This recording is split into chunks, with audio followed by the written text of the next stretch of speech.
अष्टलक्ष्मी मम ग्रहे धनं पुरय पुरय नमः।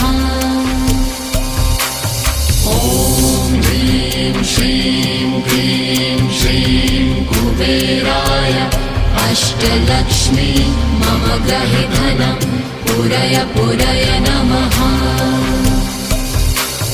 ॐ ह्रीं श्रीं क्लीं श्रीं कुबेराय अष्टलक्ष्मी मम ग्रहे धनं पुरय पुरय नमः। ॐ ह्रीं श्रीं क्लीं श्रीं कुबेराय अष्टलक्ष्मी मम ग्रहे धनं पुरय पुरय नमः।